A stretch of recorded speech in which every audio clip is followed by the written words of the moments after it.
host and MC up for this evening. He's a very, very funny guy, regular at all the clubs and colleges, and a contributor to Saturday Night Live. Ladies and gentlemen, please put your hands together for Mr. Jim Madrinos. Oh my God. Hi, how are you? Good to see you. Hi, how you doing? Like around 5 of you are doing good. The rest of you guys all got this look like you better be funny in a hurry. And look a little high pressure look. Well, welcome to Stand Up. You in a good mood? Yeah. Same 5 people. What do you just say? We say screw the show, everyone put your heads on your table, we'll nap for a half hour. Well, nap time. Welcome, welcome, good to see you. Just by a round of applause, how many of you have been here to stand up before? You've been here before? Okay. Who's never been here before? Clap if you've never been here before. All right, now the big question. Clap if you're too lazy to answer either of the other questions. There you go. All the lazy people sitting to our right. Well, good to see you. We have got a dynamite show for you tonight. Let me explain what's going to happen. We've got 287 comedians on the show, and the doors are locked. It's not only a comedy show, it's a hostage situation. We are going to have fun. So, summer's over. You bummed about that? No. No? You hate summer, don't you, ma'am? You don't hate summer? Oh, okay. Is your birthday in the summer? When's your birthday? August what? August 16th. Everyone go, aw. All right, now all those who don't give a shit, say aye. You notice there was a small pocket of people that just, we suck. You guys are you're like the little audience that could. It's very adorable. You're just sitting there like, we want to laugh. Any second, we're going to laugh. Come on. Oh man, this is not bad. I like summer. Glad it's over though. I am very glad it's over. Because if I go to Shea Stadium one more time, I think I'm going to take a hostage. That's right. I went to so many games this year. You know why I go to Met games? Because the shittier they play, the better the seats I can get. Last year when they were in the playoffs, I was in the upper deck. This year I'm in box seats. They lose 10 more games, I'll be sitting in the dugout. That's what's going to happen. Oh my God. Lots of summer things to do. Went to the beach. Do you like the beach? Yeah. Guys like the beach. You heard that? Yes. You know why guys like the beach? Because women are in bathing suits. And we can oogle without retribution. Well, usually without retribution. Every once in a while, there's like a really nasty girl like, what are you looking at? I had that at Jones Beach this year. Woman in a thong walking by. My jaw dropped. She said, what are you looking at? Your ass. It's pretty self-explanatory. I don't see a reason to beat around the bush, especially since I can tell you shave yours. There you go. That's the kind of comedy you're going to be getting from me all night, folks. We're going to be right on that edge. You know what I'm saying? City? You live in the city? Yeah? All right. No, I'm the MC. Got to do that MC kind of stuff. How many of you are from the city? Clap if you're from the city. Clap if you even know where you're from. Let's go real basic. I don't want to tax you people in any way. I grew up in this city. You know what, though? I moved and I got a car, so I haven't taken the train in a long time, and I had to take the train tonight for the first time in 4 years. Oh, my God. Can somebody tell me exactly when did the train start coming with the floor show? When did that happen? I'm on board the subway tonight. There are singing homeless people. There are dancing homeless people. There was a homeless tribute to Scatman Crothers going on in my subway car. And you know what? I'm not anti-homeless. The only homeless people that piss me off are the ones that stand outside the banks and open up the doors like they're the ATM concierges. Cash machine for 2, step right this way. Tonight we feature English, French, and Chinese. Enjoy. You ever hit that wrong language button on a cash machine? Then try and finish your banking in a foreign language? What is that, my balance in rupees? Hit the wrong button, give $1,000 to Osama bin Laden. This side of the room likes me way more than you people. I would just like to point that out. I am from Brooklyn, that's where I grew up. Any Brooklyn people? Yeah.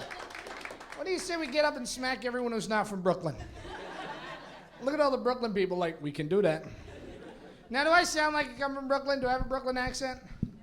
No? You want to know what frightens me? All the guys who grew up would still talk with a really thick Brooklyn accent. My friend Mike going down to Florida, he said, Mikey, how you getting down there? He turns to me and goes, I'm going to take a freaking plane. Doesn't that sound like the official airline of Brooklyn? Hey, yo, good evening, ladies and gentlemen, and welcome aboard the freaking plane. I'm your Captain Angelo. Today we're going to be cruising at an altitude of 33,000 feet. In case of an emergency, this tube's going to fall from over your head. Suck on that for a while. Used to go to AA meetings in Brooklyn, just a bunch of guys standing around going, A. Used to see an analyst in Brooklyn. Every time I told him one of my problems, he said, your mother. Freudian therapy. Pity of it is, if you grew up in my neighborhood in Brooklyn and you had Tourette's syndrome, no one would even notice. You know what? I've decided I'm going to wait for you people on some of these jokes. I'll just wait for the appropriate laughter. You know what I'm saying? My God, how old are you, young lady? You're 20? No, I don't think so. You are like 14. Or at least you are in my fantasies. I don't know how that went. You know what I like you guys? Because when you don't like a joke, you don't fuck around, do you? Oh, man, they're making all our sex symbols younger and younger. Do you notice that? Like with the music videos, what are those people, like fetuses? They are just too damn young. Like, not even just the music videos. It's like that Britney Spears soda commercial. Did you see that? Oh my God, she is not selling Pepsi. I can tell you that. I watched that. I can experience the joy of cola in under 30 seconds. I'll be honest with you folks. Ba ba ba ba ba ba ba ba ba ba. The joy of Britney. That's what that is.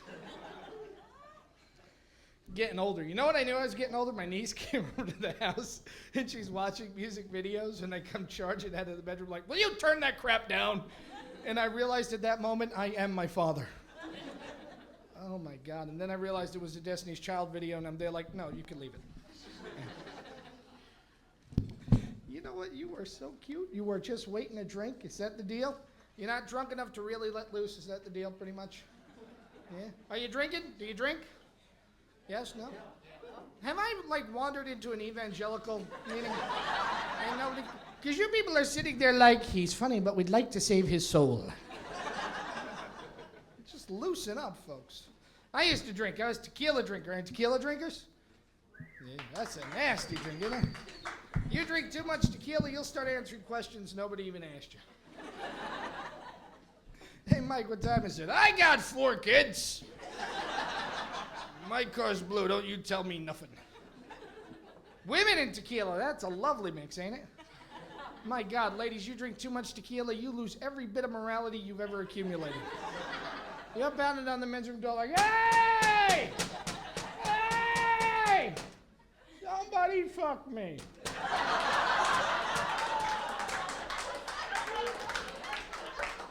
Yeah, see, the ladies are laughing, guys are looking up like, does that work? It's a nasty drink, folks. You drink too much tequila next morning, about 10 minutes after you cease vomiting, the phone rings. It's always a mysterious yet familiar voice saying something like, dude, you were real messed up. It's followed by the single most frightening phrase in the English language, you wouldn't believe what you did. Man, I hate that phrase. You know why? Because I know whenever I hear it, I was in my underwear on the table going, I am the walrus goo goo gachoo. Because nobody's ever called you up to tell you something nice you did when you were drunk, folks. Just one time I want someone to call me up and go, hey, Jim, remember the time you got shit-faced and you painted the orphanage?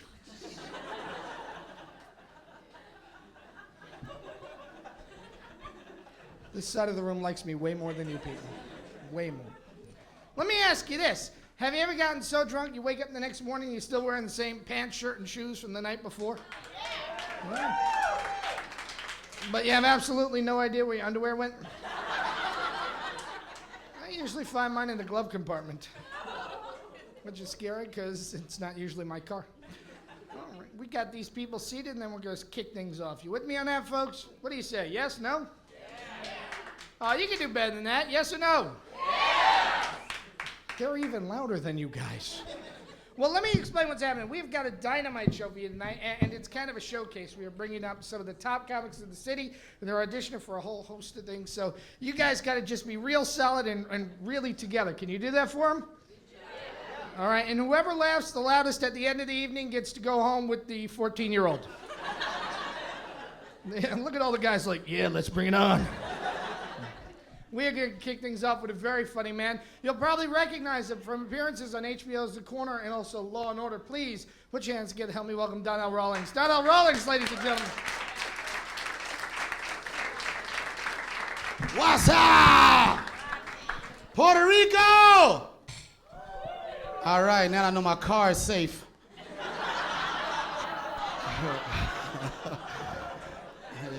If you don't hear a hole, you better run outside fast as shit, man. I don't want to offend anybody in the Latino community, so I'm going to do an impression. Here's my impression of a Puerto Rican doorbell. Puerto Rican doorbell. Maria! Get it? They just be yelling upstairs, you know? That's a funny joke in the Bronx, man. Y'all kind of tight, man. Anybody from Brooklyn in the house? Brooklyn in the house? All right, it's a gang that's looking for me in Brooklyn. But it's not like the Bloods or the Crips, it's a different gang. They all wear black trench coats. They got curly sideburns. They got the little scully caps. They call themselves the GJs, the Gangster Jews. And they scared me one day. It was like, Donnell, come out of the house. I was like, why? Because we want to buy it. You know, some of these jokes you got to really think about. Some of them you might not ever want to think about them again. New York is a tough place to do comedy. Everybody's angry here, man. People are angry because of the trains. I think we should have a system on the trains. We should have a sign that says 2 bums per car minimum. There's too many bums on the train. And you know when the bum's coming on the train because you're sitting here, right? And when that side door opens, that's like the bum door. As soon as that door opens, you're like, ah! And I don't know who write the intro for these guys, but they all start off with the same thing. I don't mean to bother ya! I don't mean to bother ya! And you want to say, just get the hell off the train. And when I first moved up here from Washington, D.C., I was naive. I would give anybody my money. You didn't even have to have a serious problem. You could just have a head cold. I'd be like, here go $5, live your life. And then I've been living in Brooklyn for 7 years. I call myself tough. This bum came on the train the other day. He had one leg. He tried to get some money. He was like, can I get $1? I was like, get the hell out of my face. I know a guy. The hell out of my face. I feel like I'm auditioning for a movie right now, man. Like right in the middle of a joke and I caught a blank. So, you know, the people that came to see me showcase, I'll be back next week with the other part of that fucking joke. Well, maybe I just rewind it. He had one leg. I was like, get the fuck out of my face. I know a guy ain't got no legs. Scram. The only way you're gonna get money from me, you gotta come up to me with just your head. That's it. Walk up like this. I'll put $1 in my mouth. Get lost! You're wasting your life. You could have been head of a major corporation. See, that joke lost a lot of power when I caught the blank, man. Y'all don't know, that's my TV show joke. And it was like, ah! I'm glad this wasn't no audition. You do that shit in audition, it was like, and your name is? I used to be in the military. Anybody used to be in the military? Yeah. Prior service? All right, what branch? Army. Army? What was your MOS? I was a tanker. See, normally when you say MOS, a military guy be like, I was a 9-2 Bravo Charlie Foxtrot. So what was that? I was a trash man specialist. And in the military, they think when they yell at you that instills some type of discipline in you, right? I'm at a position of attention with them. I've always been a practical joker, right? And my drill sergeant came up to me, started yelling. He was like, Airman Rawlings, your blatant disregard for established military policy shows a lack of military burn and integrity. What do you have to say for yourself, Airman? Speak to me. I jumped back. I was nervous. I was like, Hakuna Matata? What the hell does that mean? It means no worries for the rest of your days. I didn't like that, man. I didn't want to watch The Lion King. One of my friends said, he was like one of my thug friends. He was like, yo, son, I'm gonna teach you about the circle of life. So he came to my house with the Lion King tape and a 6-pack of Heineken, right? And I didn't want to watch the tape, but I wanted to drink the beer, right? So I'm sitting there, I'm drinking, I'm just dogging the whole movie. I'm like, man, screw Mufasa, screw Nala, screw the whole jungle. Because it was a cartoon, and it was a cartoon until that one scene when Mufasa fell off the cliff. Remember when Mufasa fell off the cliff? It turned into a drama, man. Because I'm watching, I'm like, man, screw Mufasa. Then he fell out, I was like, man, screw Mufasa.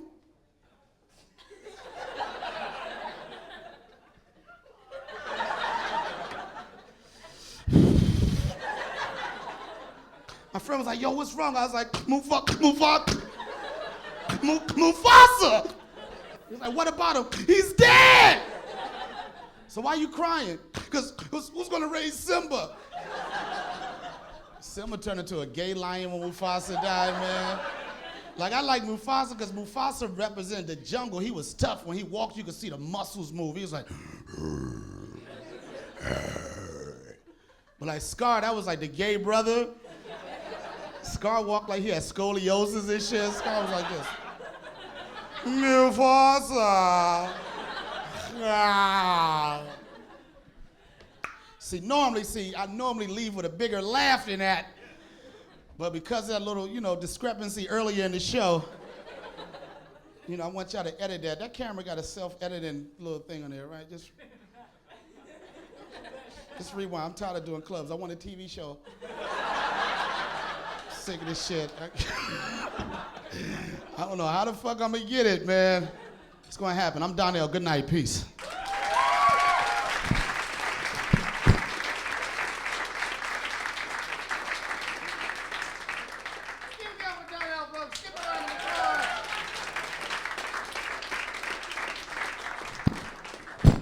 How we doing? Little spot check. Doing good? We got new people coming on in. Come on in, folks. Good to see you.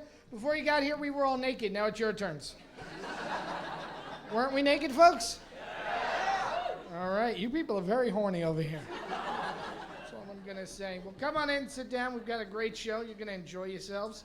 We got more. You want more?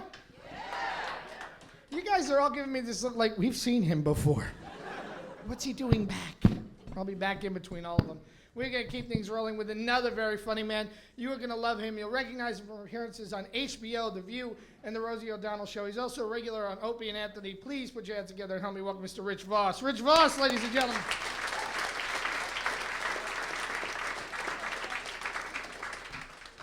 Hey, stop it. How's the salad? Good.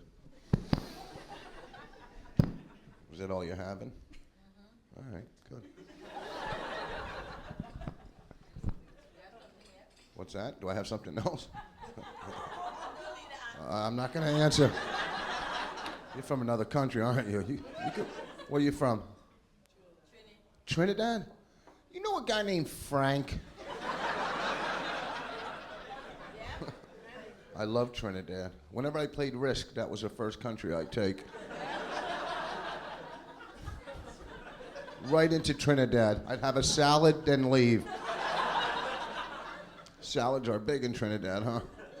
I have no act. I'm just going to talk to you the whole show. I just got back into New York. I was in Canada. Any Canadians here? That place sucked. Shut up. I was in Montreal. Let me tell you, French Canadians have a shitty attitude. They're not even French. They're not watered down idiots, okay? They are, shut up. I'm arguing with one. He said, Americans don't understand our European culture. What? You live 4 hours from Buffalo. I sat at customs for 2 days. When I went through, the guy said, is there anything you'd like to declare? Yeah, war on Canada. I was in Amsterdam. I liked Amsterdam. Yeah, that was nice. Yeah, I liked it. I was dating this beautiful girl there for like 2 weeks. She was hot. Then I go to pick her up one night and she moves to another window. Loosen up, folks. This is all I got. I went to the Anne Frank house. They kind of commercialized it, though, because you go up to the 4th floor where she hid from the Nazis, then you come down on a water slide. I knew you weren't going to laugh at that. We are so uptight in this country. Are they uptight in Trinidad, ma'am? No, not at all. We are very politically correct here. Not me, ever.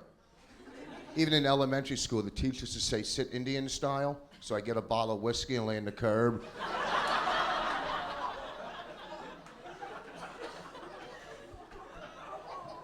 Everything has a name in this country, too. What's this attention deficit disorder? Whatever happened to just fucking stupid? You're cute. Do you know how good you would look in the trunk of my car with duct tape on your mouth? What? I'm a romantic. Loosen up. I am so pathetic. I try to be so cool. I suck.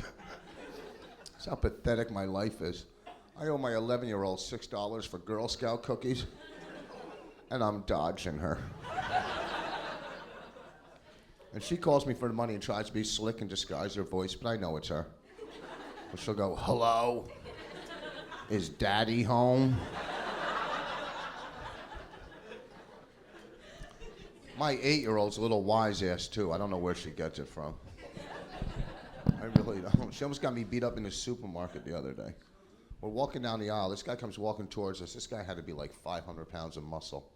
He walks by us. He just looks at us. And my 8-year-old says, "You got eye problems?"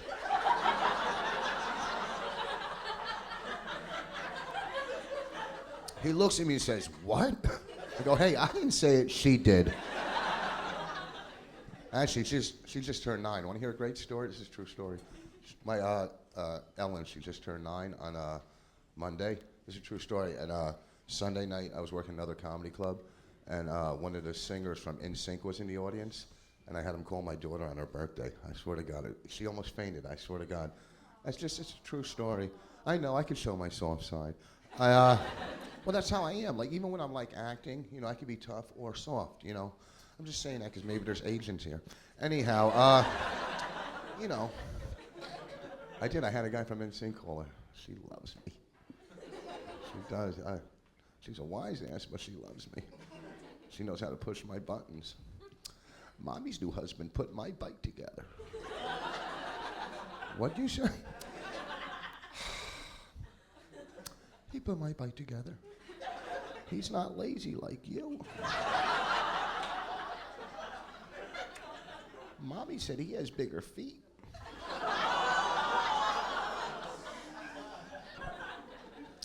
My 11-year-old's gonna play pro basketball. She's the best, man. I swear, I go to all her games, I get too excited. I swear to God, I was almost kicked out of a game last year. I was in the stands screaming and yelling, I'm going to the ref, you stink. 11-year-old girl's playing basketball, I'm in the stands yelling at the ref going, you stink. After the game, the coach says, like, you gotta calm down, your daughter's here to have a good time. Going, what? What good time is my daughter gonna have when her daddy loses $1,500?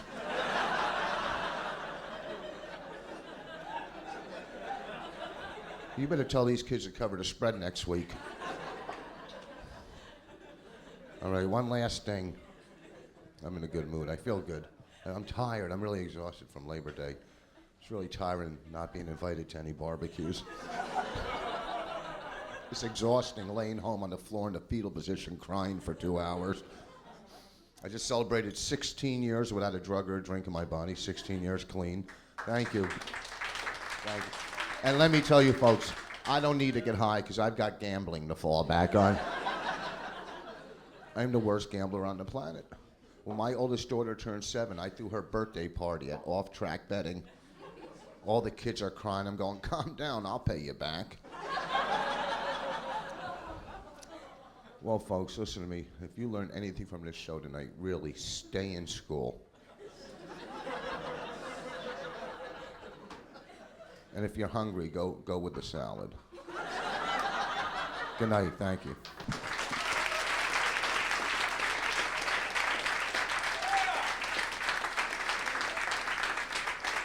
Rich Voss, ladies and gentlemen. Keep it going for Rich. There you go. We got more latecomers. They're coming in. Good to see you. Welcome. We should catch them up. Wasn't Robin Williams great? Did you like Robin? Yeah, okay.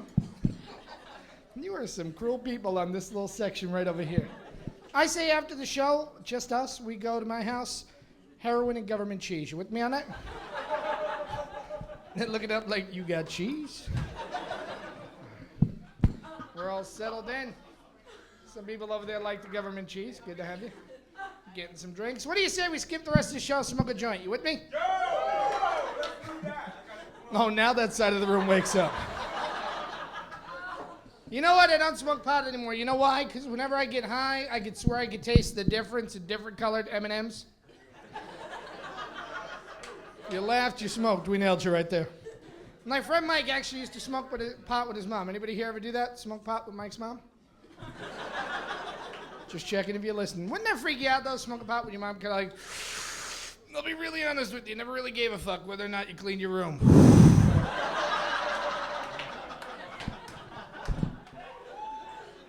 We have all ordered. We're all in our seats. We're ready for more. You want more? Let me hear you say yes.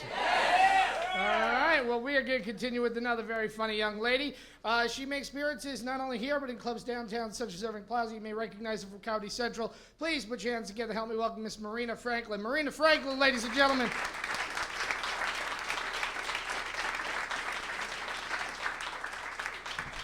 All right. Hey. My name is Marina. It means a place where you dock boats. Thanks. It's hard doing comedy as a woman. It's really tough. It's a lot of pressure. My boyfriend is Haitian, okay? Haitian men, they're mama's boys, you know. He's always pressuring me, and I'm like, you know what, man? You need to stop pressuring me. You need to deal with the fact that you have a wife. You know? And he gets really dramatic, too. He's like, you know, Marina, that is none of your business. I don't like this thing you're doing. This comedy. You think you're so funny? So ha-ha. You need to stay home and cook the food. Take care of my Zozo. You know, it's really strange because, see, when I first started dating him, like, I didn't believe in voodoo. But he was like, you know, Marina, you're going to be with me forever.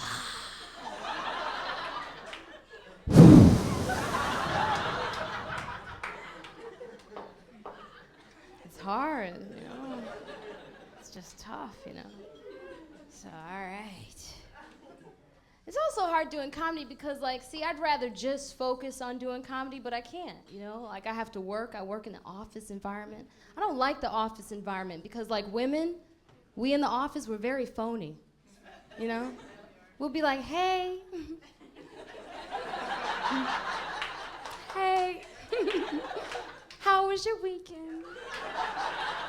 How you doing? You know? And then I have this one woman at my office, right? She scares me because she always lets me see her smile fade. She's always like, oh, great, Marina, that's really good, Marina.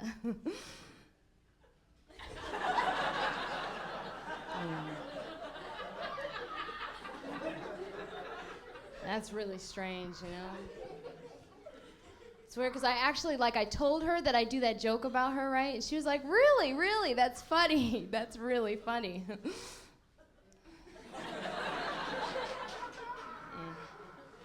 You know, so. And, like, I'm the type of person, like, I read into things, you know? Like, I asked the other ladies in the office, I was like, you know what, why do you think she does that, you know? Do you think somebody beats her? You know, what is it?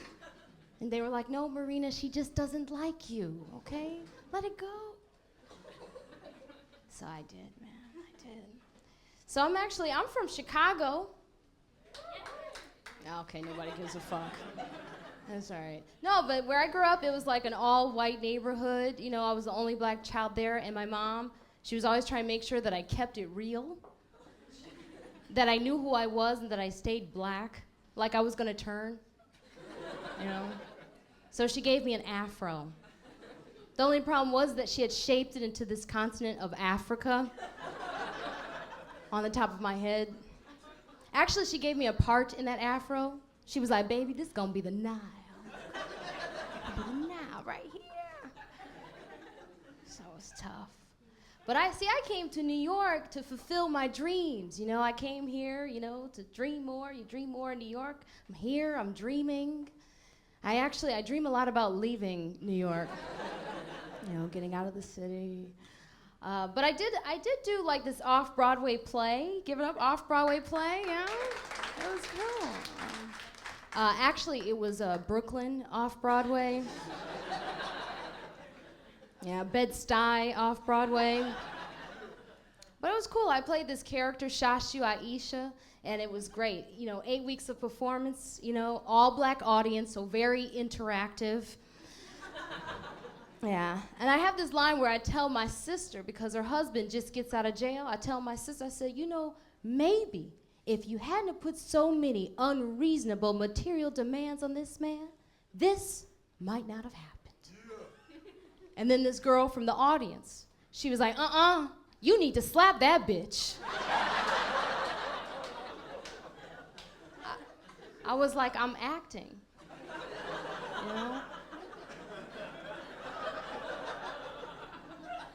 I'm trying to focus.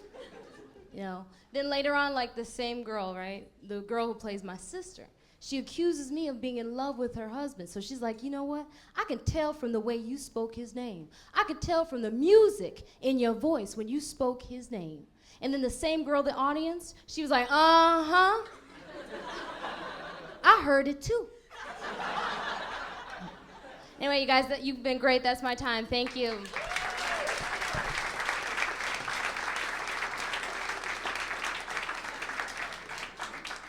Marina, one more time.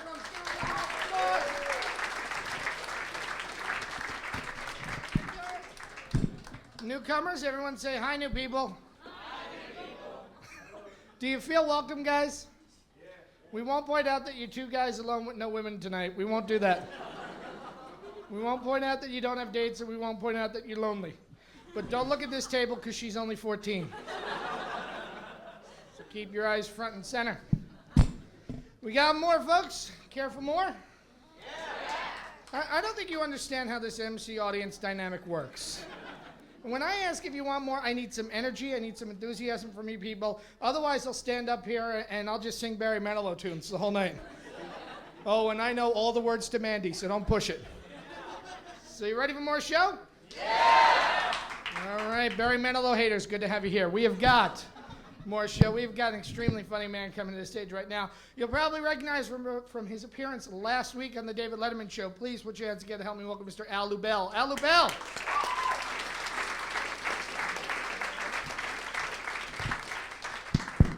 Thank you. Thank you so much. My name is Al Lubell. It's nice to be here.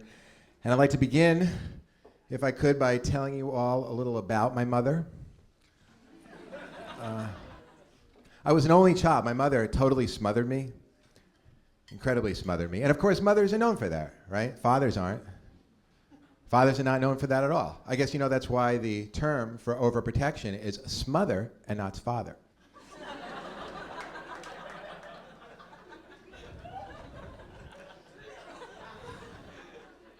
My mother totally smothered me, right? And whenever she worried about me getting sick, her voice always sounded so maniacal. It's incredible maniacal sound. I figured out why, because she had two emotions in her voice at the very same time. Anger and fear were in my mother's voice at the very same time. She took, button up your jacket, and button up your jacket. And when you take button up your jacket and button up your jacket and combine them, you get button up your jacket. Button up your jacket, Alan. All the way to the top. I want you to button up your jacket right now. And I wouldn't do it, I wouldn't do it. So then after a while, she'd have anger, fear, and frustration in her voice too. Frustration would also be in her voice. Like, button up your jacket, Alvin. Button it up, Alan, right now. And I wouldn't do it. And because my mother was such a big influence on me, my voice had anger and fear. And it also, button up your jacket. No, Mommy, I will not button up my jacket. So my mother's next technique to try to get me to do what she wanted, her next technique was to accent like a word she said in a sentence, an accent a word in a sentence, to make me think she was getting really, really mad. She'd be like, Alan, if you don't, put up.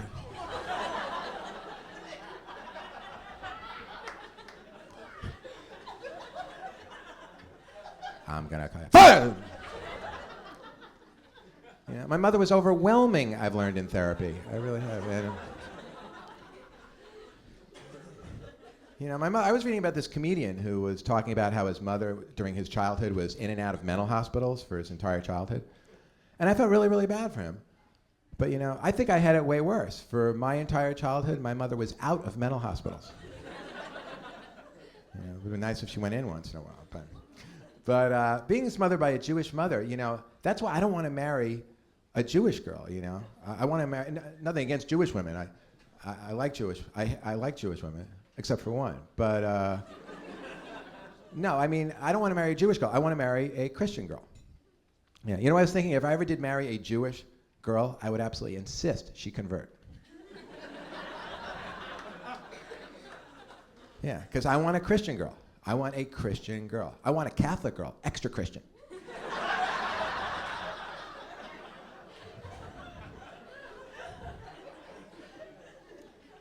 But, you know, I was a tough kid, you know. Got to be fair about it. I was a real spoiled brat. Lying in bed all day. Mommy, get me mint chocolate chip ice cream, Mommy. I want mint chocolate chip. Mommy, I want the green mint, not the white mint chocolate chip, Mommy. I want the green mint, Mommy. And I want not Dreyer's, Breyers, Mommy. I want Breyers. Mint chocolate chip ice cream, Breyers, the full half gallon, not on a plate or a cup. I want the full half gallon, Mommy. Breyers, mint chocolate chip. Remember one time she tried to put her foot down. She goes, "No, Alan, what's the magic word? Come on, it begins with a P. What's the magic word?" And I was such a brat, I wanted things to instantly appear before me. I remember I went, presto.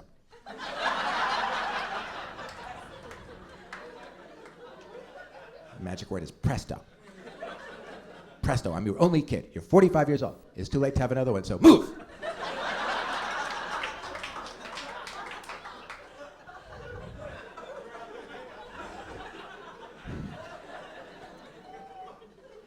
I really was a brat. My mother would always say that to me. Nothing but a spoiled brat, Alan. Nothing but a spoiled brat. But I was thinking, if she didn't give in to me, I could never become a brat. Right, you can't become a brat if your parent doesn't give in to you. So she's yelling at me for being something that she created. I mean, that's like walking up to somebody, stabbing them in the chest and going, "You're such a victim."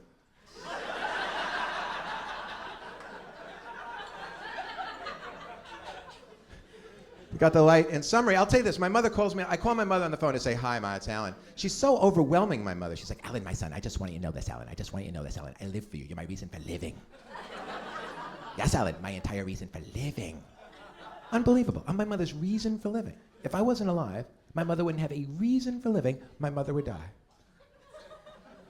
You know something? This is kind of pathetic, but I've actually considered suicide to kill my mother. But I wouldn't do it. Because I'd kill myself, I'd be up in heaven, 5 minutes later, there would be my mother. Alan, look where we are, we're in heaven. It's very cloudy. Put your jacket on, Alan. I want you to put your jacket, Alan, put your jacket on. Thank you very much, folks. Enjoy the rest of your night. Thank you.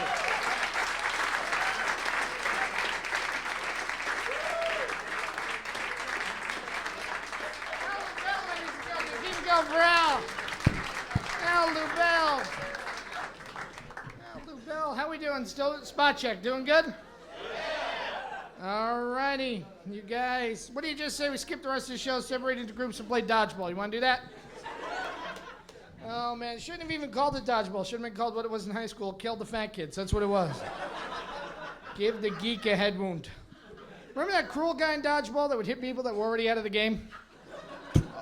What'd you do that for? You wasn't moving. That's high school stuff. Nothing useful in high school. Nothing. In 4 years of I could dissect a fetal pig. That's very useful now. It made me take Spanish for 4 years.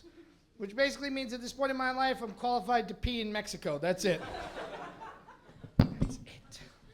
We got more. You want more? Yeah. Oh, try this again. You want more? Yeah. All right, we got another very funny man to bring to the stage. You'll recognize him from a whole host of television appearances. He's one of our favorites. Put your hands together for Mr. Patrice O'Neal. Patrice O'Neal.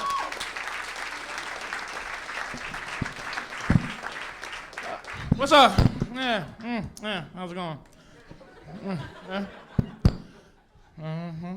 What's up, man? Oh, man. So what's up with like, whatever, right? Like, what's... That's comedy, huh? Comics. We're miserable, you know that, right? We're miserable people. You know. Okay, how many people are getting tired of famous people asking you to give money to the disease that they got. Anybody?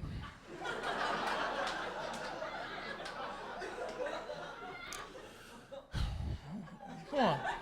How fucked up is that? Come on, man. That's some old selfish bullshit. Begging.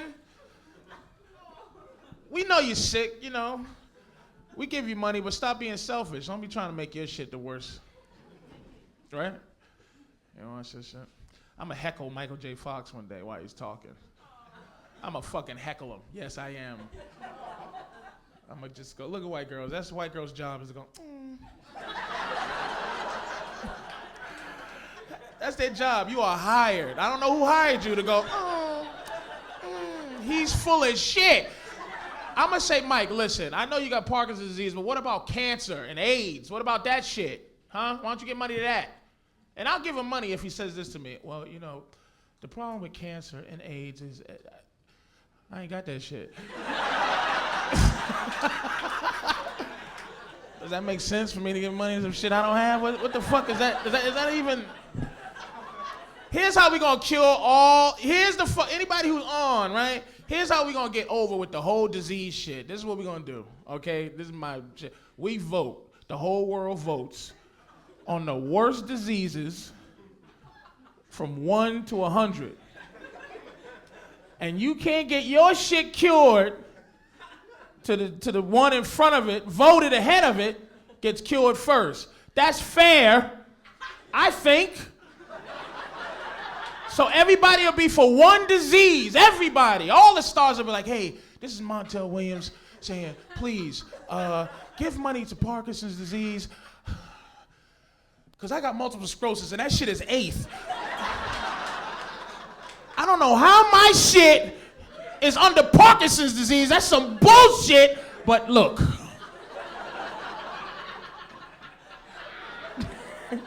That's how they voted. I don't know what the fuck y'all was thinking.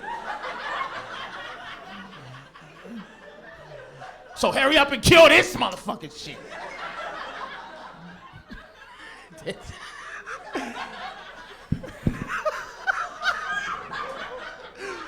Remember, what was the worst disease ever and shit? What do you think?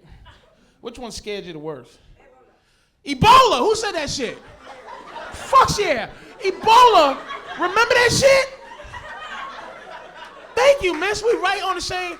Ebola scared me. That was the thing that I was like, oh my God, it's the end of the world. Ebola. Oh, the monkey. The monkey is gonna bite. It's gonna bite me, and I'm gonna spread this shit, and they're gonna have to drop a bomb on my whole street. They're gonna have to blow my street up. I thought it was the Bible disease. You know what I mean? I thought like, oh man, now we done did it. Ebola, we done did it now. This is God laying a hand down. It is over. It's finished. Ebola. Then, you know who tell you the truth? Scientists. Scientists, I love scientists, man. This dude gets on TV because I forgot about AIDS. When Ebola was out, that took AIDS over. That shit took all the AIDS headlines. Ebola and shit. They showing all motherfuckers dying. But the scientists were like, look, Ebola is nothing. It's nothing. They don't care about it. And why? AIDS is fucked up. Scientists are like, please, don't ever forget about AIDS. Because AIDS, you look healthy with it. That's why. You look healthy, you live for a long time, but it's deadly. Ebola is way better. We don't have to be worried about this shit. Because AIDS fucked up dating. AIDS really did. You can't get no pussy on first date. There ain't none of that first date pussy shit ever. It's done with AIDS. But Ebola, see the thing about Ebola, if you get it today, because this is helping both our fear, right? If you get it today, you die tomorrow. And you don't die no happy, healthy death, like no sneaky death where people don't know you had it. Oh man, what happened to you? Quick and gruesome, and that shit's better for dating, man. Bring dating back. One night stands make a comeback with Ebola, because you ain't never gotta worry about taking no girl on a date and take her to dinner and be like, man, she's beautiful, man, but I wonder if she got Ebola. Cause you be wondering all day if a motherfucker got AIDS, but Ebola, you just sit there and order enough chicken and wait till her eyes start bleeding. You be like, what the fuck? This bitch got Ebola. When the fuck was you gonna tell me you had Ebola? I gotta wait till your eyes start bleeding. Waiter! All right, I gotta go, man. That's my little 3 minutes. Y'all see y'all later, man. Thanks a lot.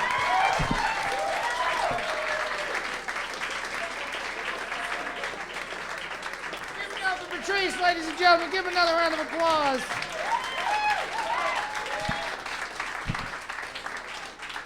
There you go. We got more. We're going to keep the show rolling right along. We're going to bring another very funny man to the stage. You may recognize him from appearances on Showtime at the Apollo, and he was on BET last night. Please put your hands together and help me welcome Sink. Sink, ladies and gentlemen. Give him a round of applause.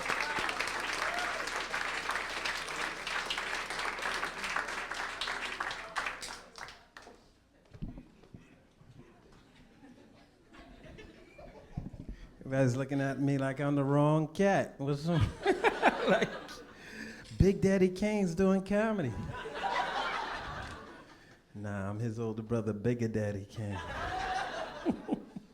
How we doing? Hey, Trinidad. He was on the Parkway. Labor Day is amazing. Anybody ever been to Eastern Parkway in Brooklyn? Labor Day? You know what that's about? What do white people do on Labor Day, huh? I always wondered. In Brooklyn, boy, they get butt naked and just act the fool on the widest street in the borough. It is like show your thong day. I love it. I had binoculars just inspecting stretch marks. I love stretch marks. It means something had to stretch. You don't have stretch marks, you got problems. Don't you know how a thong should be worn?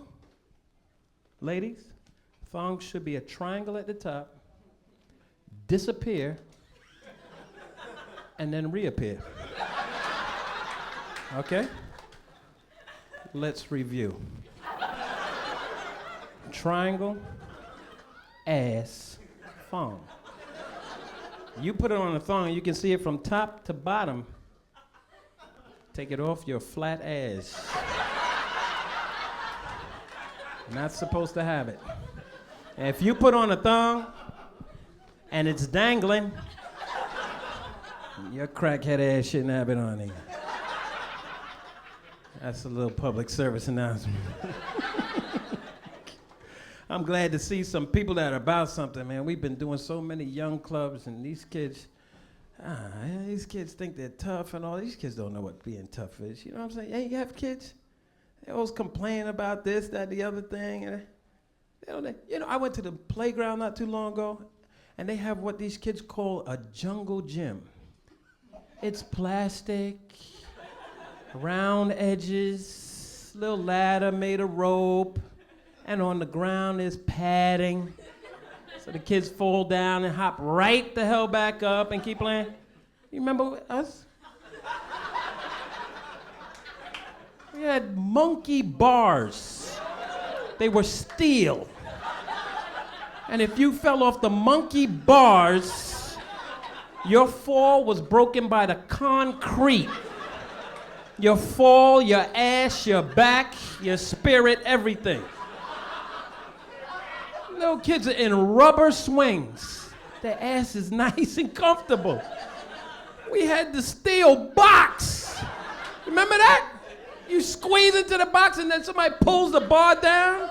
And if you had an older sibling that didn't like you, they push you till you wrapped around that goddamn pole. Remember that? Yeah, dangle up there until somebody cared about you. And invariably, every other day, my mother would take me off the swing, allow me to get a drink of water, go to the other end of the park and call me. I'm 5 years old. I can't time this shit. And sure enough, come running to her. Hon, yeah!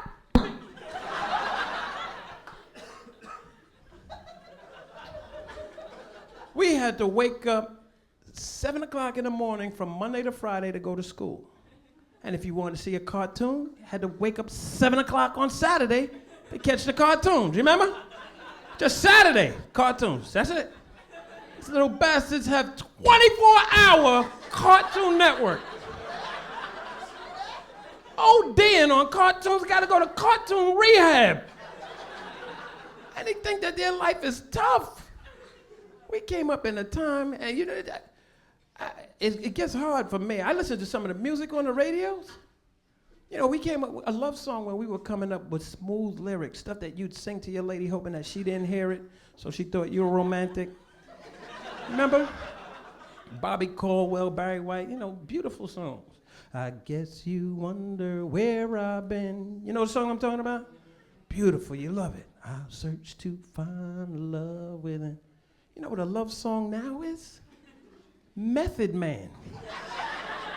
Word life. You don't need no ring to be my wife. Just be there for me and I'ma make sure we be living in the effing lap of luxury. I'm realizing that you didn't have to fuck with me, but you did. So now I'm going all out, kid. And I got mad love to give you, my nigga. That's a love song. You know, when I was coming up, girls used to say, hey, he's gonna pop the 3 magic words, and they used to be, I love you. Nowadays, yo, shorty, I've been checking you for 6 months. I can't stop thinking about you. I gotta crack them 3 magic words, girl. You my nigga. Ladies and gentlemen, that's my time, man. Peace and love.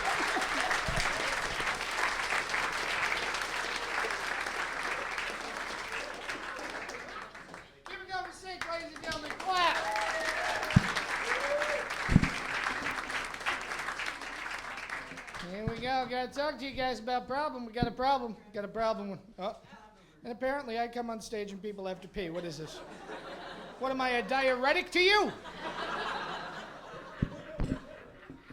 Now you see, you guys, you're sitting back there, you're eating, you're drinking, and when I announce an act, you clap for like 2 seconds, and then you stop. You gotta wait till they're here and they're at the microphone. Can you do that? All right, because if you don't, I will come down there and start kissing people like this is a scene from Oz. Don't tempt me. You know what? The people that got that reference really didn't want to laugh, but you had to, didn't you? And again, that side of the room likes me more than you people. So we got more show. You ready for more? Yeah! You are absolutely going to love this next gentleman. You recognize him from a whole host of television shows. He's a favorite here at Stand Up New York. Put your hands together. Help me welcome Mr. Ben Bailey. Ben Bailey, ladies and gentlemen.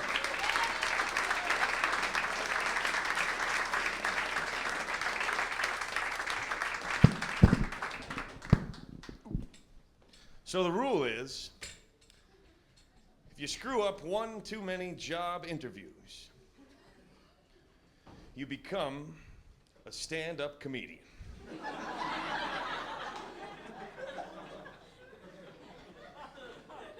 That's how it worked for me anyway. I could never make it through a job interview. Such a high-pressure situation, you know. Get all dressed up, you get there a couple minutes early, trying really hard not to make any stupid mistakes. First opportunity to make a stupid mistake, you make a stupid mistake. They give you that application, you accidentally put your name in the wrong box. You already didn't get the job. Because what are you gonna do, scribble it out? Hand in your application with a big scribble mark on it. Here you go.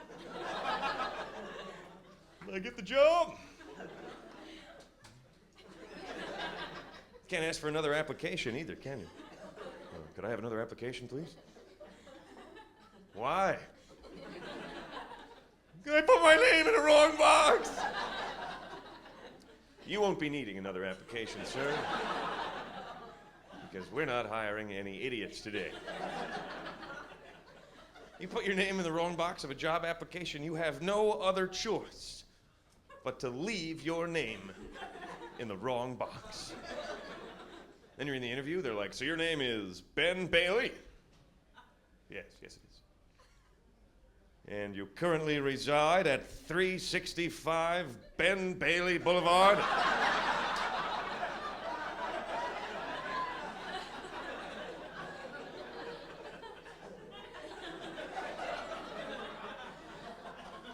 Yep. Yes, I do. I've lived there my whole life. But don't try to send me mail at that address. I put my mailing address in the comments box.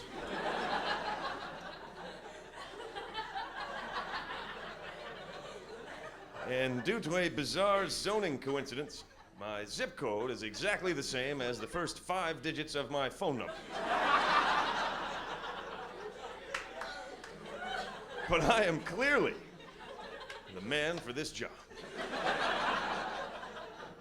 It's a story of my life, man. Always saying or doing something stupid. You ever say the wrong thing? Like you pass someone you know on the street unexpectedly. You're trying to play it cool as you go by, but you screw it up. And you accidentally answer the question you thought they were going to ask you instead of the one they really asked. You're walking by, they're like, hey, what's going on? You're like, pretty good.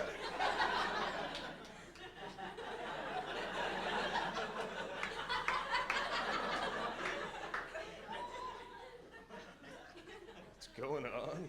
Pretty good. Shit. I'm an idiot. And you have to wait till you see that person again to set things right. You can't yell back to him right then, right? Hey, Steve!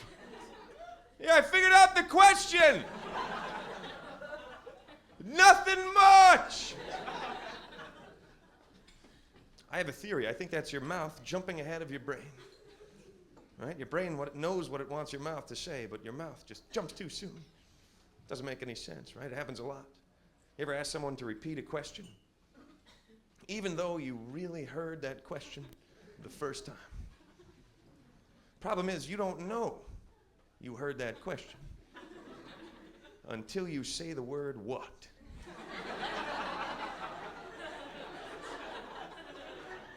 Right then, it dawns on you that you've known that question right from the beginning. But it's too late, isn't it? It's always a simple question that confuses you somehow. Your friend will be like, you hungry?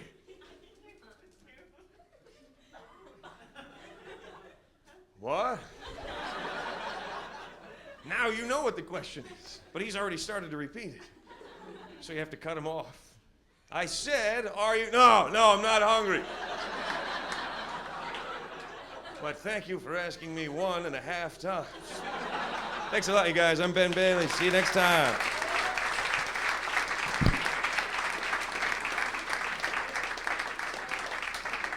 Ben Bailey, ladies and gentlemen. Keep it going for Ben. There you go. And the woman who loves Ben, following him out. She must have Ben. She's crazy for Ben. Oh my God, she's abandoning her moral fiber for Ben. You guys, there you go. Tequila drinking. Was she with you, sir? Yeah. And you lost her to Ben. Everyone go, oh. You know what? We'll find you a woman on the internet. You want to do that? No. Too many freaks on the internet, ain't there? On America Online alone, there are 86 people with the screen name Big Papa. You know how I know that? I got Big Papa 87. That's how I know that, okay? And I love it when she calls me Big Papa. But, in case you haven't been online, let me explain that whole chat room experience to you. You're going to log on, you're going to go into a chat room. Basically, what you're going to find, 30,000 60-year-old men trolling 15-year-old girls. And that's not even the sick part. You want to know what the sick part is? The sick part is on the internet, I am a 15-year-old girl. That's the sick part right now. Yes, I have pigtails. Some of you people laughing, the rest of you looking up like, fuck, that was you? Didn't mean to curse. I curse every once in a while. Is that going to offend anybody? No? Correct answer is fuck no. But you know why? You know why? Because the guy do it here live. He can't say it on TV. You know why he can't say it on TV? Because they're saving it for the emergency broadcast system. That's why. Someday you're all going to hear that tone like, beep, this is not a fucking test. Honey, put the kids in the car. I think they mean it this time. No, Ted Koppel just said fuck. I'm scared.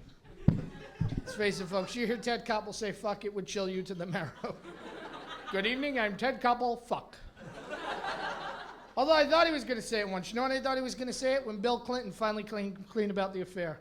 I really expected Koppel to come on like he fucked her tonight on Nightline.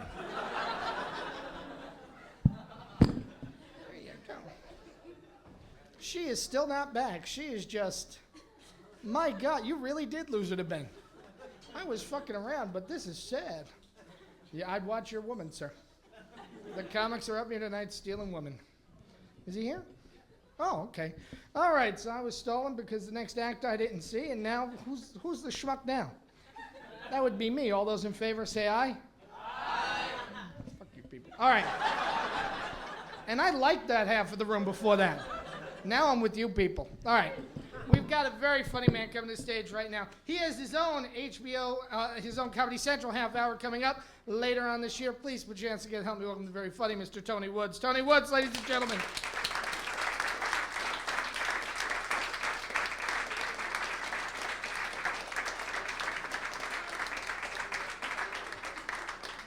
Hey, everybody. Hey. How y'all doing, man? Okay, that's good. It's good. All right. Does everybody feel okay? Yeah. Hey, that's good. I wish I cared, but that's good. That's good. No, really, I don't care. You know. Y'all don't care how I feel either, right? It's just nice. It is a nice thing to say, isn't it, ma'am? Like you walk past somebody, you know, hey, how you feel? Oh, that's it. You know, but if they stop you, oh, my back, wait a minute. I didn't say I cared how you feel. I just asked how you feel. You know, caring is a whole different thing now, right? My birthday was Monday. I only say that because nobody cared. You know, everywhere I went, I was expecting like a surprise party. I walk in. Everybody's like, what's wrong with you, man? Yeah, and I think I look pretty good for my age. I'm not saying I look good. I just look good for my age. You know, a lot of people don't know how old I am. You know, just from looking at me. I am 74 years old. Oh yeah, I've been here a while, man. I'm like a turtle. Look at you. Look at me like you don't believe me. Don't worry. A lot of women look at me like they don't believe me. But that's the good thing about women. They will listen to what you gotta say. They can catch you butt naked with their best friend, and they go explain this. You go, all right. If you're gonna listen, I will. You know, I'm gonna give it my best shot right here. First of all, it's not what you think. So, and then everything after that is pretty much easy. Hey. No, they pregnant. There's 3 of them right there. You can't see the baby. He's inside. All right, I guess in a little while this show's gonna have to get a little bit funnier. No, really it is, because they got a camera on and everything. And you know what I'm doing right now? Bullshitting. But that's okay. See these people right here? They're not even surprised. They're not, because I don't know if y'all noticed from the light and stuff, they're all black. And you know, black people don't start working as soon as we get to work. I mean, we punch in on time, but please don't expect no production right off the top. You know? We're gonna bullshit for a little while. And that's what I'm doing right now. Bullshitting. But I'm so good at it. That's why I do this. Yeah, man, because look at me. I'm not built for like hard work. Please. You know, oh man, I can't even like exercise hard. I belong to a gym. I think that thing is like $900 a year. Whew. And they keep calling me up. You know, you gotta pay us. No, I don't. What y'all gonna do? You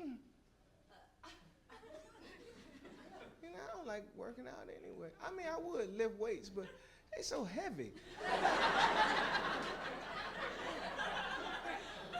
When does the fun begin here, man? Like, woohoo, yeah. And then they got like superheroes over there. One more, man, that was it. That last one was the one more. I don't know. Ooh, I gotta make this show funnier. I don't know. Because I mean, I can feel it kind of. Even the baby done went to sleep. It's a baby. Yeah. A lot of people don't care, man. When the baby come, you gotta read to the baby. You gotta read to the baby now. You know, I try to read to my sons. I have 2 sons. One 27, one 25. I tell you, I was 74. Are y'all paying attention? The story I didn't like when I was little was Red Riding Hood. They used to read that story to me and then say, go to sleep. What? I'm asleep now, man. You know, I mean, because the story was straight evil. You know, you got Red, she's skipping through the woods, you know, she waving at the woodsman and stuff. You know, little girl by herself, you know, waving at the woodsman in the woods. Come on, man. They out there working hard. They got all kind of thoughts on their mind. And she like, hi, woodsman. They're like, what's up, bitch? Okay, she didn't hear him say that, but I want all women here to know that's what men always say to you, speak to us from a distance. You see a man across the street like, hey, Mike. What's up, bitch? I mean, it's no malicious intent. That's just how we greet you in our mind. But I mean, the story is terrible because you know the wolf comes to this grandmother's house and he eats her. Ouch, man. You know, that's terrible. And then you figure a crime so terrible, he should leave, right? He ate somebody. But no, what'd he do? He put her clothes on.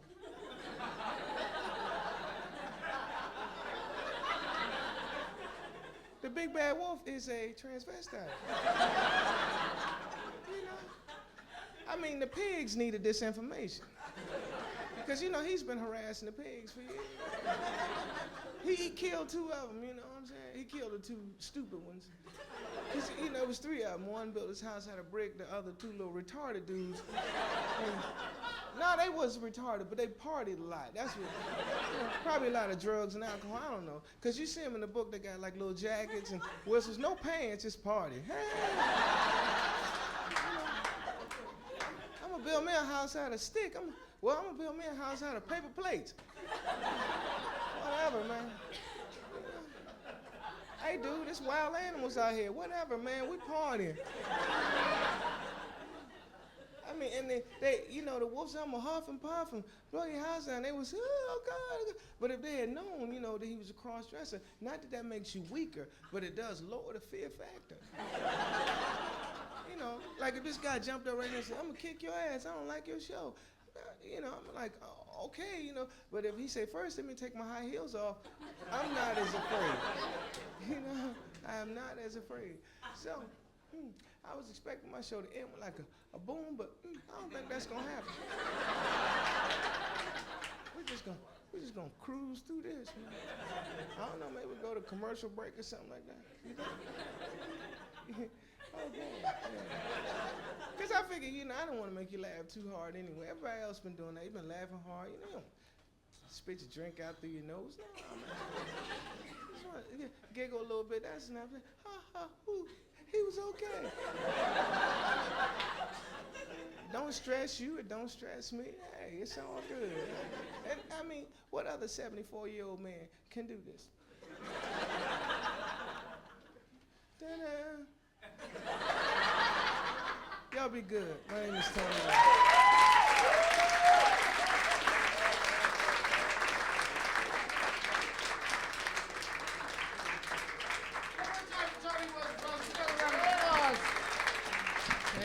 And look, a parade for Tony as they march on out of here. Oh my God, how we doing? A little spot check, see if we're doing good. We doing good?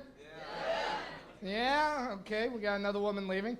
Why is it when I come on stage, suddenly everyone has to go? I'm beginning to take this personally. Except for you people, you have stayed with me, you're loyal. These two tables, I like. You know what? You were barely able to keep your woman. I wouldn't say a word. She went chasing out of here after a comic. My God, sir. It's not a date, that's a groupie. We got more show. You want more show? Yeah. All right, it's been a while since we had a young lady up here, so we're going to bring another one up right now. She is very funny. She works clubs and colleges all around the country. Put your hands together to help me welcome Miss Nikki Visioni. Nikki Visioni, ladies and gentlemen. Hi, how you guys doing tonight? You're a good-looking audience.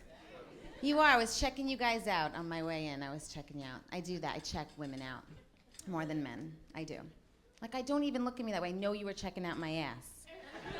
Actually, I probably should have done that to an audience member who's actually, like, behind my ass, you know? Like, you have the X-ray vision, you're going through my vagina to my ass. So I knew you were looking at my ass, lady.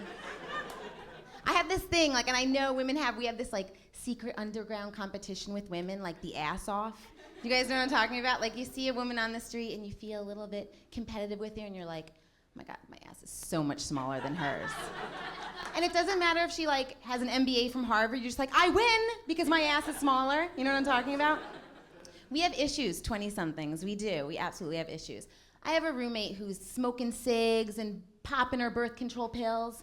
And I'm like, you really shouldn't be doing that. They've done extensive studies. You could die of stroke, heart attack, you're gonna fall on the floor, blood clot, bleed, die. She's like, yeah, whatever, bitch. And I was like, yeah, I also heard rumor that it promotes cellulite. Not soon, the girl was out at Duane Reade putting patches all over her body. You know what I mean? It's not enough you're gonna die of the stroke. You get a little cottage cheese, forget about it. And it's ridiculous too because, she goes out on a lot of dates. She puts out, so she has a lot of men in her life.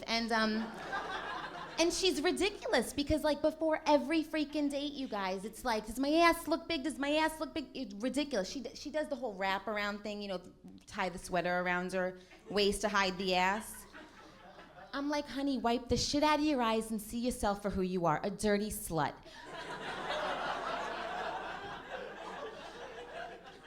By midnight, he's gonna be counting the dimples on your ass, okay? You really wanna know what he's gonna see? You really wanna know, honey? Pull your bloomers down and squat over a mirror naked, okay? And say, does my ass look big? Does my ass look big? Because that's what this man is gonna be looking at. Was that a little too dirty for you? It's true though, she does this. She's a dirty whore. Not me, I'm a good Catholic girl. Anyway. So no, I just think that our priorities are all messed up. And I think, you know what? When was the women's movement? When was this? I never paid attention in school. That's why I'm up here now. When was this? Like, I want to be oppressed. I don't want decisions and choices and fucking choices. Like, I don't need this. You know what I mean? I don't want to have to be dealing about trying to climb my way up the fucking ladder corporate America. You know what I mean? I want to be smoking my cig, popping my birthies. You know what I mean? Hanging my feet off my trailer with my husband. You know? This is what I want. Like, oppress me for Christ's sakes. You're probably getting really pissed that I'm saying this, aren't you? Look at you guys are all corporate and, okay, I'm gonna move right along. But anyway, I really just wish that I didn't. Well, because, my mother married my father, and, she had 5 children and watched all my children for 30 years, and that was, like, great for her, But actually, recently, my mother had 5 children, and, we're all grown and out of the house, and my mother's like, I need a career now, all you little bastards are gone. So she, literally, she kicked ass, and she's, managing H&M. You guys know the store H&M? And my mother thinks she's all, hip and cool, and I'm not cool enough, She thinks I'm a loser. And it's so funny, because she's now she thinks she's this Miss, clothing fashionata. She's like, you don't understand. The reason why you don't have a man is you dress like shit. She's like, look at that Adriana on Sopranos. Now there's a dresser. I'm like, Ma, she's a hoe. She's like, she's got Christopher. What do you got? That slut roommate. Who, by the by, I win the ass off with her, okay? Because clearly I would not live with a girl whose ass was smaller than mine. Anyway, so my mother buys me clothes from H&M, but she buys them in XX small. You know what I mean? Like she's trying to pretend I'm like this little skinny mini. And the last outfit she bought me was a unitard, like a onesie. You know what I mean? Like, you saw like a little fucking 3-year-old on the street wearing it, but mine was black, skin tight, disgusting. She's like, go try it on. Like, I'm not trying it on. She's like, go try it on for your father. I swear, you guys, it was like, no, you don't understand. Like, I was dipped in a black syrup. That's how tight. I had camel toe. It was just, she was like, that's in. All the mannequins have it at H&M. That and nipples, It's crazy. She calls me at 1 a.m. on a Saturday. She's like, what are you doing? I said, I'm sleeping. She says, alone? I said, yeah. She goes, what a loser. Anyway, you guys have been a wonderful audience. Enjoy the rest of the show.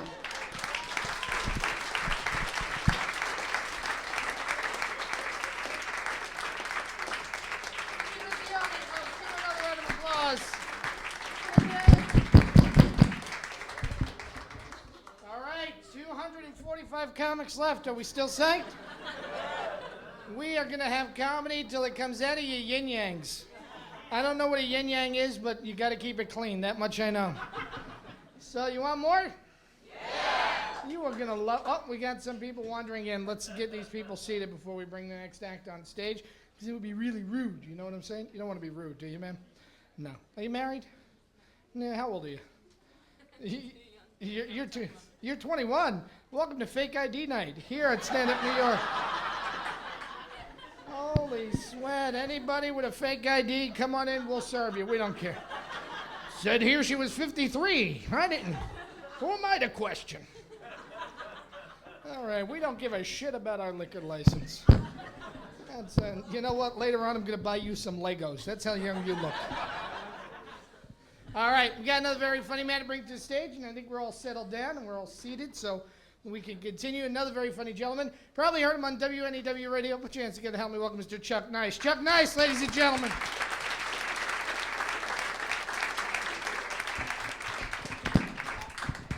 All righty. Let's say we have another really big round of applause for me. Yeah. That's a little better. See, I like to get all my applause up front, just in case I mess up. I make my wife clap for me before sex. Make her clap for me, make her tell me I'm the biggest, I'm the best. Make her call me her Nubian love god, because I know I'm not going to be hearing none of that while we having sex. Yeah, applause, you know, that's what we love as comics. You know, you love applause because you want to be famous. I want to be famous, but I don't want to be like crazy famous, like Madonna famous. That's just a pain in the ass. I just want to be famous enough. Famous enough to leave my wife, marry a white woman, kill her, and get away with it on national TV. May not sound like much to you, but for a black man in America, that's a hell of an accomplishment. Yeah, comedy might make me famous, but I tell you, more importantly, you know what I love about it? I love the fact that it allows me to mess with people's heads in my everyday life. That's what I love doing. I was on the elevator today in my building. There was a woman in the elevator I'd never seen before. While we were going down, I just stared at her. Just stared at her. Till she said hi. Then I went, can't talk, going to the bathroom. That's what I do, mess with people's heads. Took a flight a couple weeks ago, got on a plane, the guy next to me had a nerve to start a conversation with me. As soon as he opened up his mouth, I just looked him dead in his face and went, I used to have a vagina. Because I didn't want to talk to him for 3 hours. Even my own mother's not saved. My mother calls me every week, and every single time she calls me, she falls for the same gag. While I'm on the phone with her, I take out my cell phone and I call her other line. She gets all excited. Hold on, I got a call. Hello? No, Mom, that's me. Hello? No, it's still me, Mom. Hello? I don't know what's up with your phone, Mom. Something wrong. Man. Now, you going, but you know you're going to be doing that next week. Yeah, I tell you who I don't mess with. I do not mess with fat people. Any fat people here? Now, y'all know I can see you. I don't mess with fat people. I used to do 20 minutes of fat jokes in my act, till one time after the show, these two big, greasy Bob Evans, biscuit-eating, chitlin, sucking, ham hock stuffing, 22D cup wearing, can't fit on public transportation, babes, I gotta quit smoking. You know the kind I'm talking about. They cornered me at the bar, came up to me, and they were like, hey, hey, hey. We want to talk to you today. Now look, I'm a man just like anybody else, but I gotta tell you, you ain't been scared till you've been chased by Fat Albert and drag people. I'm dead serious. Isn't it something though how we do not label men with eating disorders? I think that is so unfair. You know, when you're fat and you're a man, you know, you're a big guy. If you're real skinny, well, you got a heroin problem. You know? But women, they got it bad, man, because, you know, you got anorexia and bulimia. I think that these phrases or terms are just a little too appealing. Those aren't disorders. Those are two Black Valley girls you go to the mall with, you know? Hey, anorexia? Yeah, bulimia. Yeah, are you going down to the mall? Oh, yeah, come on, you know? If they really want to make it unappealing, what they should do is name anorexia diarrhea and call diarrhea anorexia, because nobody wants to go to the mall with diarrhea. Yeah. So I'm married, I tell you. Any married people here by applause? That's cool. Don't worry about it. It's just me. It's all right. Yeah. My wife is Puerto Rican and Korean. I like to call her Goya Kimchi. Yeah, instead of crouching tiger, hidden dragon, I got crouching down, pulling trigger. We got a daughter, and my daughter is Puerto Rican, Korean, and black, because I'm the father. Puerto Rican, Korean, and black. I cannot wait for dinner, because we feed this child Kentucky shrimp fried rice and beans. Hey, look, that is my time. My name is Chuck Nice. You guys enjoy the rest of the show.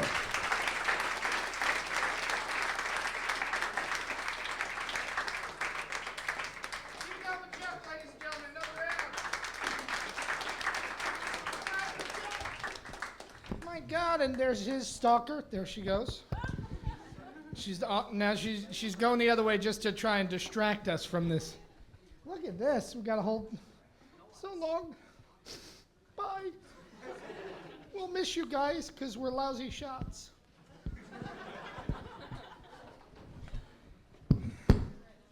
Was it just me or did those two piss you guys off?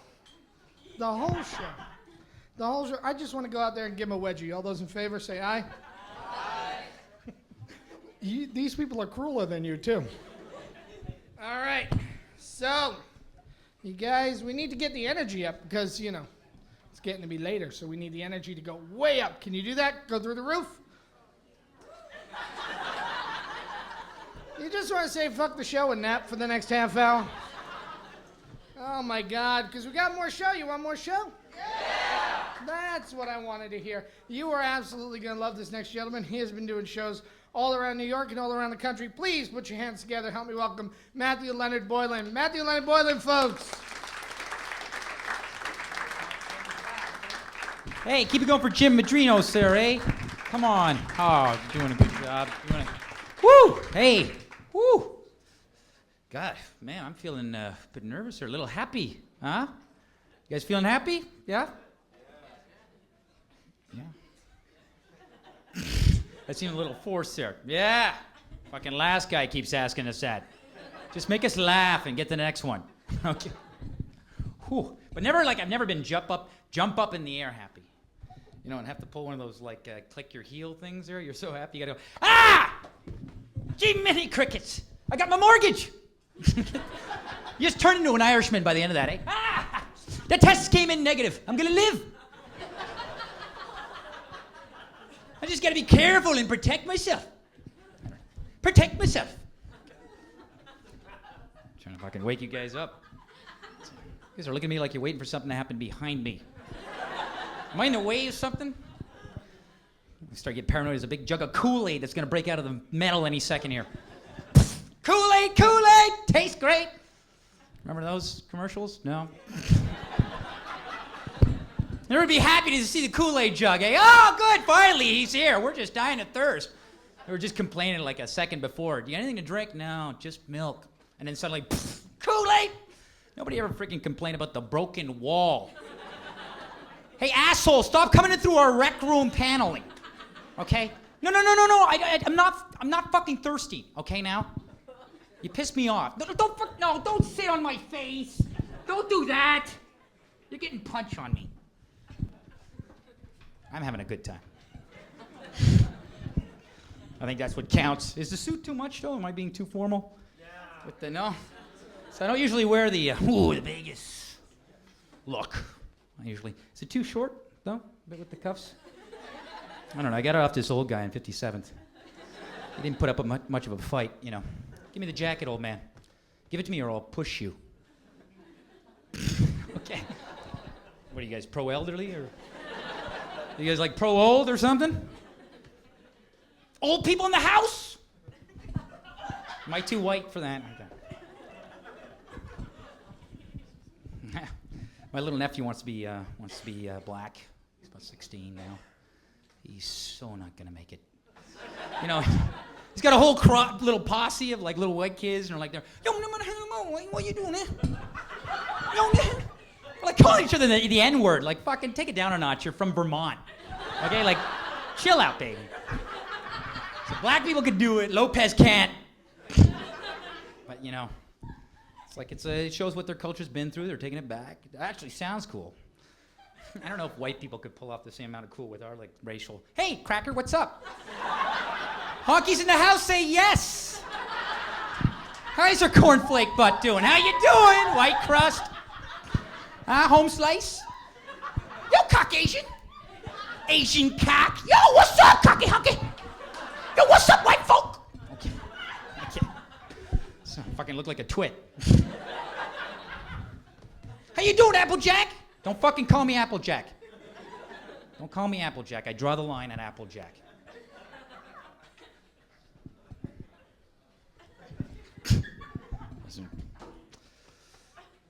Actually, I got this shopping down Canal Street. Got a little deal. But really tough leaving the stores that you don't buy anything in, hey? You know, because they're like in commission mode and they're thinking, well, maybe it didn't look properly. Hi, can I help you? And they're like, Anya. You just tell them, oh, no, it's okay, I'm just looking. What are you looking for? What am I looking for? Oh, just a shirt or something. Anything particular? We got shirts. We got lots of shirts here. This is what it's all about. It's like, fuck, I could be looking for anything. Like, what, how, you a mind reader? Like, store clerk? Like, how do you know I'm a complete stranger? Just to get out of the store now to save time, I just, like, confuse them. I throw them a left curve. I get really technical with what I want. Hi, what are you looking for? I'm looking for a neon green bodysuit, crotchless, with a shark fin tip tape. I want my face coming out of the Lycra, pretty tight. Thin, nothing here, webbed armpits. Like I'm a weird aqua creature from Atlantis. I just got on land, I'm gonna fuck something. You got that? That's what I'm looking for. What am I looking for? Ooh. Shiny purple turtleneck, big yellow dots, green rocket in the center, bubble caption says Zumo. I'm telling you, it's coming back. I'm looking for metallic sombreros. The piñata bat. More sex, less commitment. You got that in blue?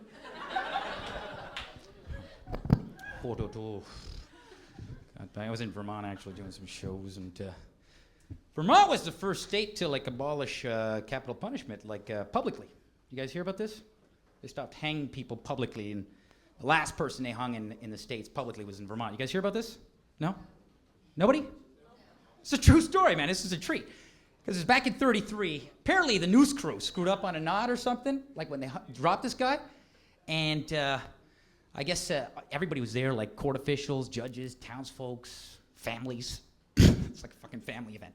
And apparently they dropped this guy, and they screwed up on the news, and he hung there for 25 minutes. Telling everybody off. They're trying to humiliate him, and he's just like right back. This is disgusting. You should all be ashamed of yourselves. It's not working. It's not working. Who's got egg on their face? Huh? Huh, Vermont? Good system. Real good fucking system. We hang him tomorrow. God is watching. God is watching. Oh, you brought your kids out. That's a good move. Bring the kids out to see the hanging man. I hope they go to bed every night picturing this. Okay? Hell, all of you. For like 18 minutes. Apparently I had to take him down, put it back in the cell. You know, just wait for everything to settle, you know, like, because everybody's traumatized. Can you imagine, like, you know, and then they brought him out the next day to hang him. Can you imagine coming out handcuffed the next day in front of the whole town once again? So I can't believe we're going to try this again after yesterday. Oh, well, you people just don't give up, do you? Do you? You got the handcuffs? No, they weren't too tight, O'Brien. This is criminal. Asshole-ish. You're a bunch of thugs. I hope each and every one of you, okay, here today, remember and share in my pain and my humiliation, because this is...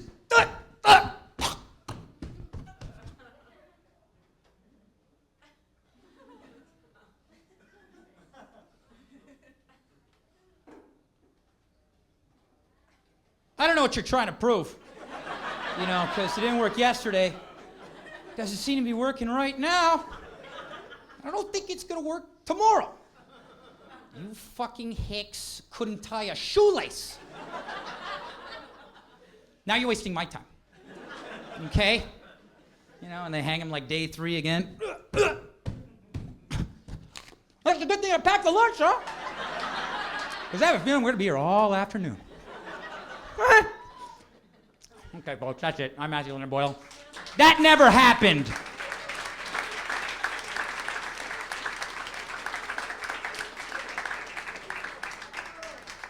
One more time for Matthew, folks. Another round of applause.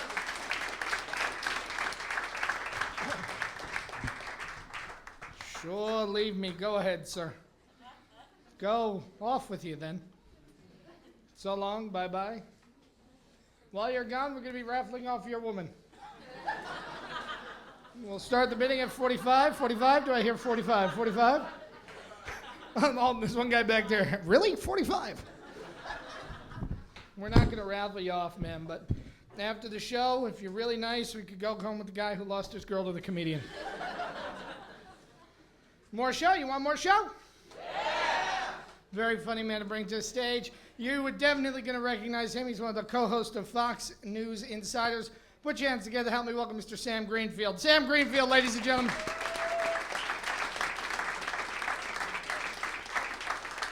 Thank you. Vicente Fox, the president of Mexico, is visiting George W. Bush, who's in the White House now. It's not funny. And George W. Bush actually said this. He said he was looking forward to meeting the president of Mexico because he wanted to brush up on his Mexican. That was exactly the reaction I was looking for. Some of you laughed, and some of you did the right thing. Because Bozo's thumb is on the button. That's why I voted for Clinton again. It was illegal, but so was the election. So I voted for Clinton because he smoked pot, cheated on his wife, and didn't want to go to Vietnam. And then I realized I am Bill Clinton. Bill Clinton looks like a guy who would sell you a really crappy car. And as you're driving off going, man, I can't believe I got rid of that shit. That's unbelievable. And Bush is the guy who bought it.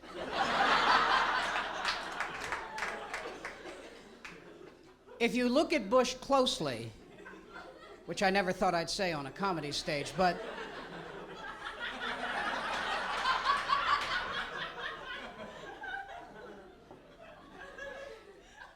he looks like the guy who runs the rides at carnivals.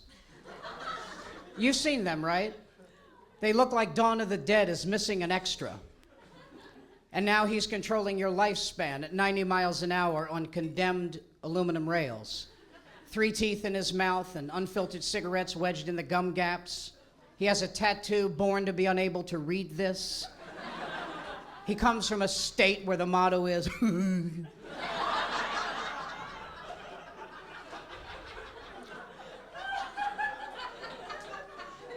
These are the people the Manson family looked at and said, no.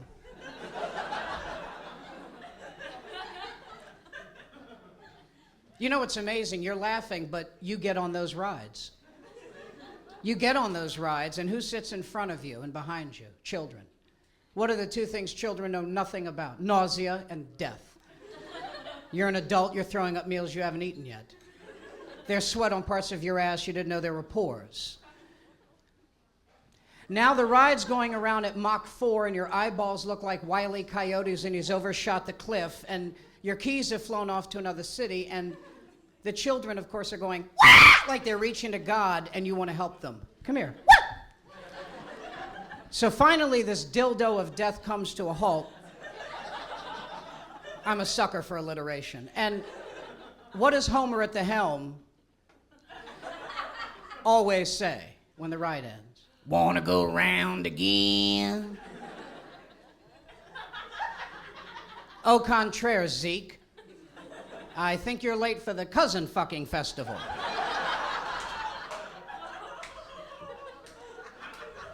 I have $10, says your family tree doesn't fork. want to show you a picture of my daughter. We adopted this little girl in Las Vegas. That's my daughter, Cassie. As you noticed, she's black. If you didn't, Sterling Optical awaits you. I was holding her one day, which I can't do now because she's 3'1". She's 2 years old and 3'1". She's 2 years old and 3'1". When she lays on the couch, over half her body is beyond the other pillow. I couldn't get to that when I was 30. My pickup line in college was, "Baby, can you reach that light?" So,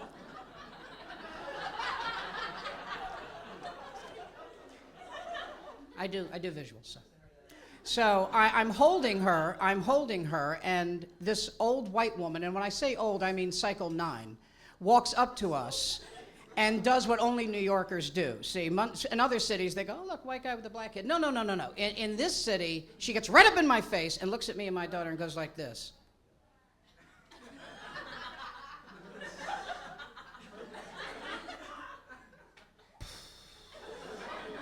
"Yours?" And I went, "If you see a young black couple crying, shut the fuck up." You've been a nice audience. Thank you.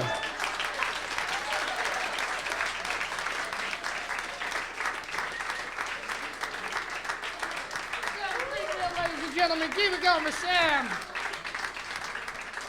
There you go. And of course, you know, somebody following Sam. I don't think he's going to like it as much, but,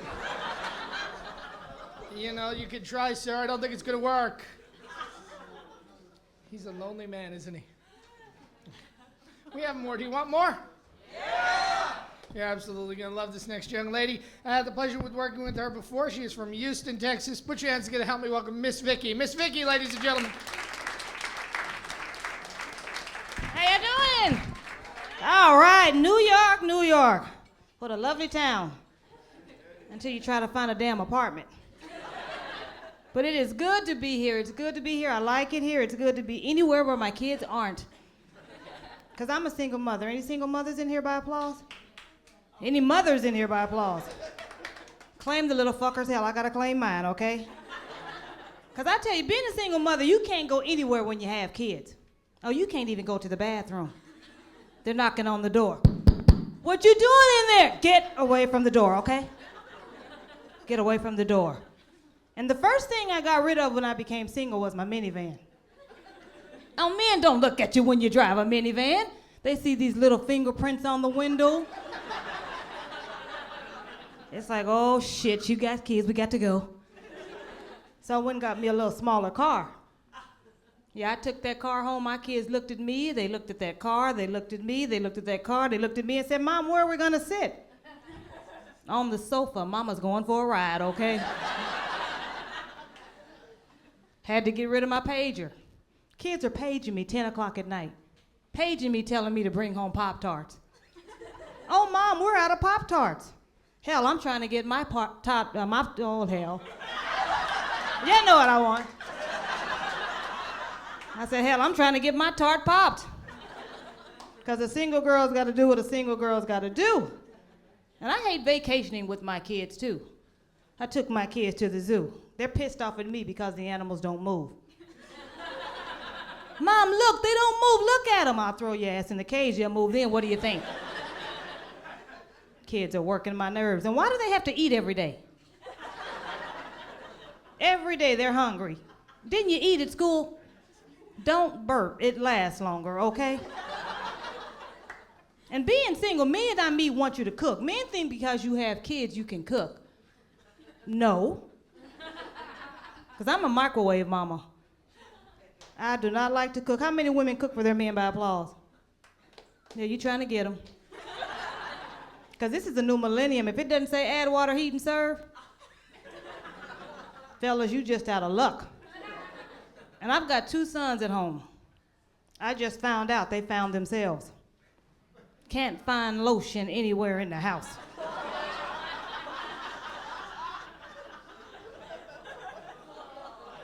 I just want to know one thing, fellas. When do they stop? That means I have to kill them, okay? And I I stress education to my kids. I have to stress education. They kept saying, Mom, why do we have to learn so much? Why? Because you got to get the hell out of my house, okay? And they feel bad for homeless people, too. Oh, Mom, look, he's homeless. Hell, we're damn near homeless. Give him $1. Give him your lunch money, okay? And homeless people crack me up. They always got these signs, we'll work for food. What do you think I work for? Because I don't mind them. If you've got a problem, you know, I feel for you. But when you can go around here begging, saying, can I have $1? Go to McDonald's, say, can I help you, okay? Stop begging. I was a vet. No, you need to carry your dirty butt to the vet. Maybe he can get some of those bugs off of you, okay? And being single, I tell you, it's a mess. I learned one thing after being married 14 years. Men, you talk too much when you have sex. Look, he can't even eat. He knows. I always want to know whose is it. Well, it's yours as of right now. Call me daddy. Call you daddy? My daddy wouldn't be doing this to me right now, okay? Because men talk smack. They always talking junk. Ain't they? I'm going to wear you out. I'm going to wear you out all night long. No, you got 5 minutes. I've got oatmeal to cook in the morning. My name is Miss Vicky. Y'all been great. Enjoy the rest of the show. Thank you.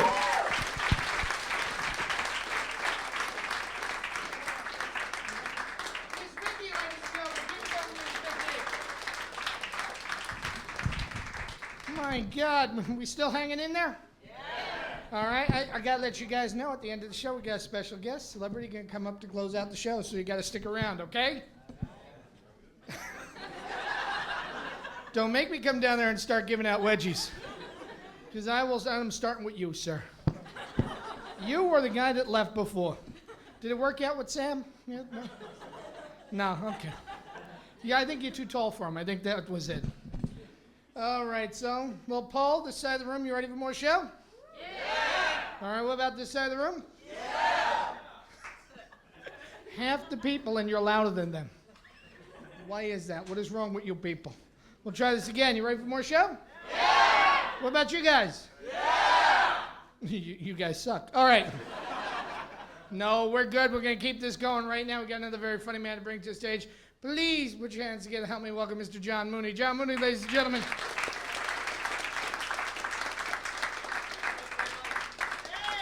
I'm that big special guest. All right, sorry. Anyway, where the hell is this guy? I'm very happy to be back in New York. I was actually out of town. I was at Disney World for the first time in many, many years. Has anybody been to Disney World lately? No? Let me tell you something. Long gone are the days of cute little teapot rides and bumper cars. That place is illmatic. I'm totally serious. You know, I went down there with my little nephew Liam, and we were walking around. He's like, Uncle John, I want to go on the Intimidator. And I'm like, oh, the Intimidator? Why don't we go on that cute little Dumbo ride? That's kind of adorable. Nest Pod. He's like, no, I want to go on the Intimidator, damn it! And I was like, okay, you little scamp. So this is not even a joke. This is what they got going on down there. So just pay attention, all right? I got in this friggin' thing, and it was 6 stories tall, okay? And it shot me up at 100 miles an hour, all right?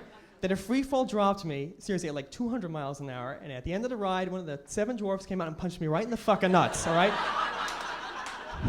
He's like, to the hospital you'll go, bum.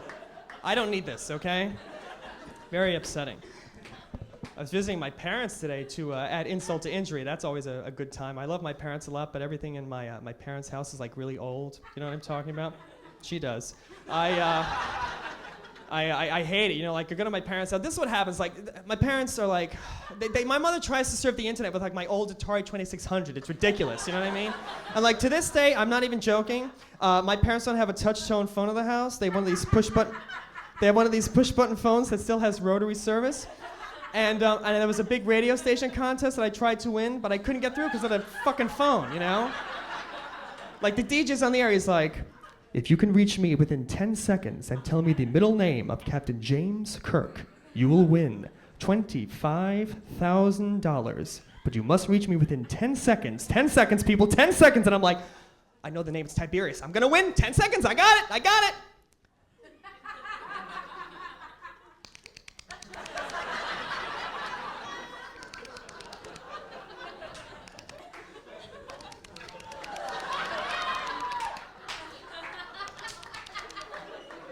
Hello, did I win? Doo-doo-doo.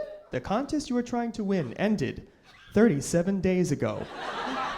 What do you mean? Oh my God, my beard! Because it was so long, right? All right. So I've been working out too. I started working out in the beginning of the summer, and I'm keeping that trend alive. Got to keep in shape, everybody. Got to keep in shape, or as we say in the hood, cock diesel. So I joined this gym up in my neighborhood, and I really like my gym, but I really have no business belonging there because my gym is full of like guys that are there like 24/7. You know, like my gym is like populated with these like big muscular hardcore Guidos. You know what I'm talking about? Guys are always there like got that hair and stuff, you know, like fuzzy dice hanging off the weight belt. They're always just like kind of looking at each other like, hey, I like your form. And like it's ridiculous, you know. So I'm at the gym the other day, and I'm looking for like a jazzercise class or a Pilates or something, you know. And it's this big bruiser comes over to me. He's like, hey, little man, you don't seem too busy. I need a spot. You know what I'm saying? I need you to spot me, all right? I need you to fucking spot me, all right? So come on over. You give me a spot, all right, Tiny? Come on, you give me a fucking spot right now. I need a spot. And I'm like, well, I do have a tuba lesson in about 20 minutes, but what the hell? Sounds capital, you know?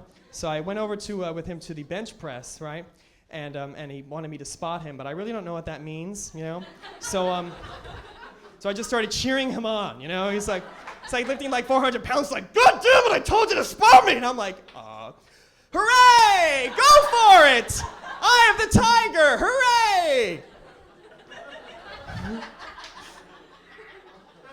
That's some hot shit. So anyway, what else can I tell you about? Hey, current events, everybody! Current events. I read in the paper today that only the first 3 inches of the vagina is sensitive to stimulation. Only the first 3 inches, and I tell you, that's a load off my mind because. Oh, sorry. Anyway.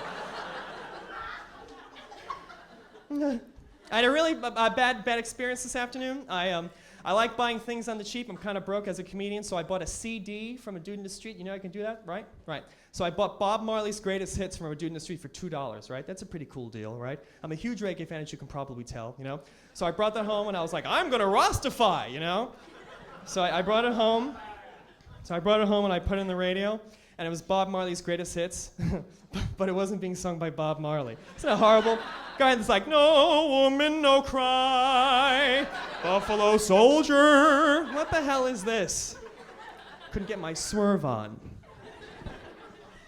You didn't know I could sing, did you? No? I used to, believe it or not, before I did stand-up comedy, I studied to be an opera singer for 7 years, 7 long-ass years, and I hear you all thinking, no, you opera? No. We thought you were all about the hip-hop, but it's kind of ironic, though. I'm a big fan of hip-hop, but when I sing it, it sounds kind of ridiculous. You know, like, what do you think of this?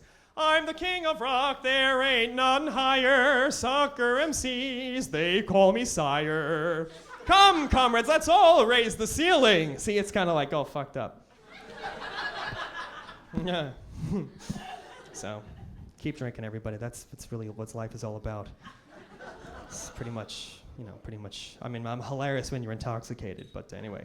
I don't like these beer ads, though. You know what I'm saying? I think they're really untrue and whatever. Like, I was coming over here to the club, and I saw a big poster for Budweiser that had all these, like, beautiful girls laughing and cracking up and all these handsome guys, like, laughing and cracking up, and everything's just great, you know? And it said at the bottom, Budweiser, king of beers, you know? Now, come on, is this really, like, an honest depiction of the effects of alcohol? I mean, seriously, you know? Like, I think a really truthful ad would be, like, a woman screaming with, like, a black eye, you know, like in terror, you know? There's like a guy with a clenched fist holding a beer bottle in his other hand. At the bottom it says, Budweiser, now who's king? I think that'd be like a more appropriate ad. You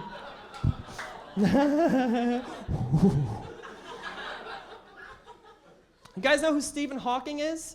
Yeah. Stephen Hawking, the physicist. For those of you who may not know, he's without the power of speech and he cannot walk, but he's a brilliant man. He wrote that book, A Brief History of Time. He's a married man, but his wife has filed for a divorce on the grounds of spousal abuse. Which I think is kind of ironic because, I mean, when you can't speak and can't move, I mean, how exactly are you abusing your wife? You know what I mean? Like, you better make me my pancakes or I'll really give you something to cry about.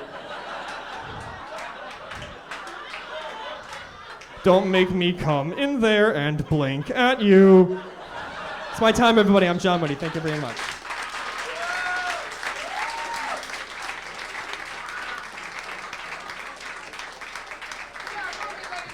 John Mooney. Keep it going for John. my God, we got more. Do you want more? Yeah! Oh, that's not quite good enough. Do you want more? Yeah! Oh, you're going to love this next act. You may recognize him from appearances on MTV. Put your hands together to help me welcome Hunter Adams. Hunter Adams, ladies and gentlemen. All right. Good. How are you guys doing? Good, good, good. I come from a very dysfunctional family. Anybody from dysfunctional families here? You will be, which is... My family's very dysfunctional. I had a stepmother that I never got along with, ever, ever, ever. So I left her out of my bar mitzvah speech for like revenge at her, you know? But not only did I do that, I put people in the speech that weren't even at my bar mitzvah to really piss her off. I was like, I'd like to thank my dad, my brother, Jesus Christ, Allah, the Wu-Tang Clan, and Urkel. Because you gotta thank Urkel, right? All right. See, my stepmom and me, we were a lot alike, you know? We had a lot of the same bad qualities. And when you have the same bad qualities as someone, you hate them. You do, you know? Like, we were both very cold and very self-centered and looked like Vanilla Ice.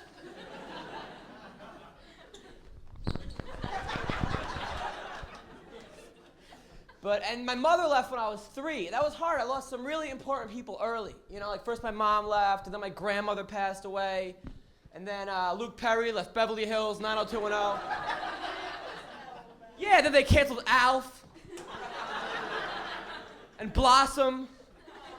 And I have baggage about that. I do. Like, you know, like in the back of my head, there's always something saying like, where's my mommy? Because I don't know where she went. She just left, you know? And one time I was having sex with this girl, and I was like, who's your daddy? Who's your daddy? Where's my mommy? Where's my mommy? It totally weirded things out, you know? Ruined the moment. And my dad was a big pothead, big junkie, huge pothead. All right, you guys are applauding my dad being a pothead. Good. You're like, yeah, all right, Stone Father, all right. And it was hard having a father who spoke so much weird. It was like birthday parties were tough because all the other kids gave out goodie bags. And we gave out nickel bags. There was no birthday cake, just lots of hash brownies. We used to go on field trips, never leaving the house. We didn't sing Happy Birthday, we sang Pink Floyd's version of The Wall. And my dad's annoying because he's like from the 60s and you know he was a badass then, you know, and he forgets how ridiculous he was. He's like, I don't know when I was your age. I don't know when I was your age. I'm like, Dad, when you were my age, you were in jail for selling acid. He's like, but at least I had a job. And me, I'm not as cool as I look.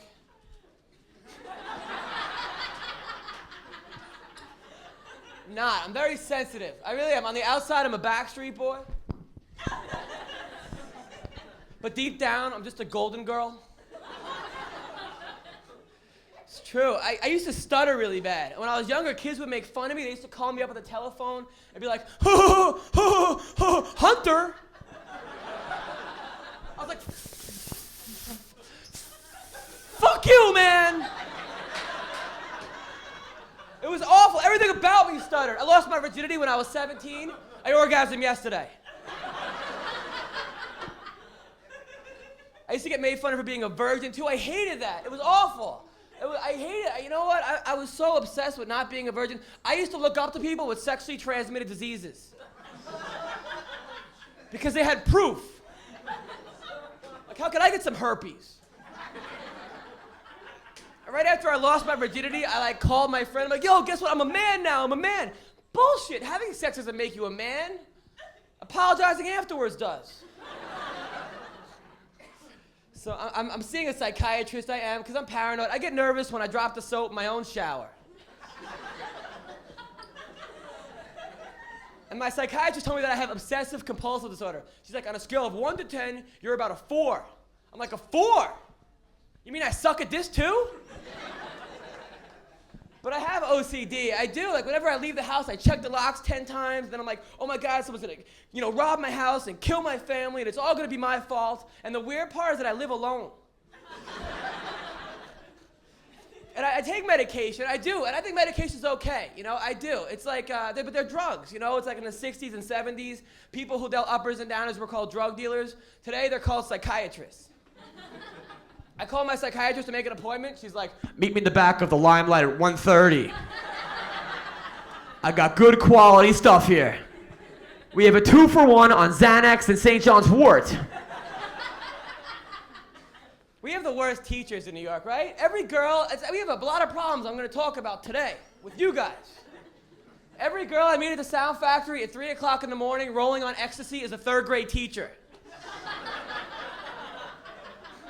And they all went to the biggest party schools like Oneonta or like Arizona. I mean, where do they go to grad school? The Tunnel? Who's the dean? Funkmaster Flex? I met a girl the other day blowing lines in the Hamptons. I'm like, what do you do? She's like, I'm a 3rd grade teacher. I can just picture her teaching class. Like, hey, Kevin, what'd you have for breakfast this morning? Special K. Who's your dealer? I have a lot of problems. I do. I'm too anxious with girls. Like one time, you know, like I called the girl, I got her number at the bar. I called her like 75 times the next morning. On the caller ID, it came up desperate. My ex-girlfriend dumped me because I have no money. She's like, what if I want to go out for dinner? What are you going to do, call your dad to give you money? I'm like, no. He can cook.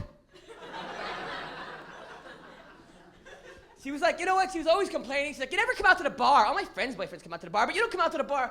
I met her at the bar. I hate going to the bar with my girlfriend. It's like, you don't adopt a puppy and then bring it back to the pound.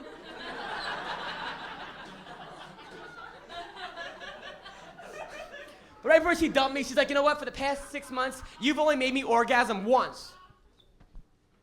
I'm like, once? That's great. Why didn't you tell me? I wouldn't have been trying so hard. What are we gonna name it? I was going out with this model. We had nothing in common. Like the only thing we had in common was that we both thought that she was really pretty.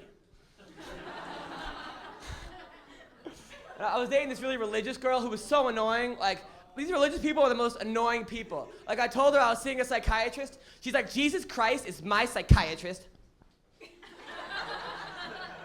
I'm like, he's not on my HMO. You guys have been terrific. Thank you guys very much. Have a great night. Take care.